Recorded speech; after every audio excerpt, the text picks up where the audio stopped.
Hi, எல்லோரும் எக்ஸாமுக்கு ready ஆகிட்டீங்கன்னு நினைக்கிறேன்.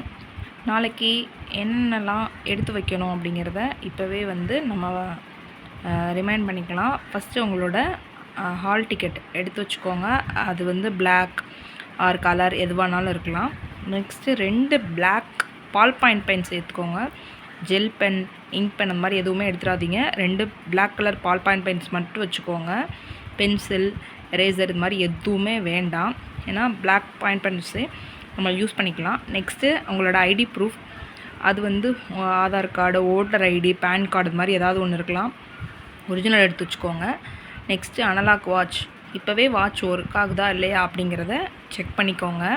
நாளைக்கு நீங்கள் செய்ய வேண்டியது என்னென்னா, இந்த எல்லா திங்ஸையும் மறக்காமல் எடுத்துகிட்டு போகணும். நெக்ஸ்ட்டு 9 மணிக்கு முன்னாடியே உங்கள் எக்ஸாம் ஹாலுக்கு ரீச் ஆகணும். அதான் மெயின் திங். ஸோ 9 மணிக்கு முன்னாடியே எக்ஸாம் ஹாலுக்கு ரீச் ஆயிருங்க. எல்லா கொஷினையும் பொறுமையாக ரீட் பண்ணி, ஆப்ஷன்ஸையும் மெயினாக ரீட் பண்ணுங்கள். ரீட் பண்ணி நீங்கள் ஷேட் பண்ணுங்கள். 200 கொஷின்ஸையுமே ஷேட் பண்ணிடுங்க, மறந்துடாதீங்க. ஃபஸ்ட்டு ஒரு 10 கொஷின் தெரியலனாலும் பரவாயில்ல, நெக்ஸ்ட்டு தெரியும் உங்களுக்கு அப்படிங்கிற நம்பிக்கையோடு 200 கொஷினையும் ஷேட் பண்ணுங்கள்.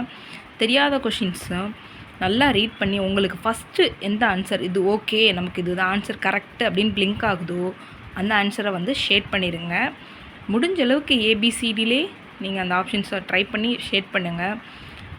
உங்களுக்கு 3 ஹவர்ஸை எப்படி யூட்டிலைஸ் பண்ணணுமோ பண்ணுங்கள். ஒரு சம் தெரில அப்படின்னா நெக்ஸ்ட் சம்க்கு மூவ் ஆயிருங்க. அதிலே உட்காந்துட்ருக்காதீங்க. ஃபஸ்ட்டு தெரிஞ்ச கொஷினாக ஷேட் பண்ணிவிட்டு நெக்ஸ்ட்டு தெரியாத கொஷின் ஷேட் பண்ணுங்கள். ஒவ்வொரு கொஷின் ஷேட் பண்ணும்போது அந்த நம்பர் தானா அப்படிங்கிறத 2 டைம் செக் பண்ணுங்கள். தப்பில்லை, நல்லா எழுதுங்க. நாளைக்கு எக்ஸாம் கண்டிப்பாக நமக்கானதாக தான் இருக்கும். தேங்க்யூ. சூன் நெக்ஸ்ட் எக்ஸாம்ஸ்க்கான அப்டேட் நான் உங்களுக்கு சொல்கிறேன். தேங்க்யூ.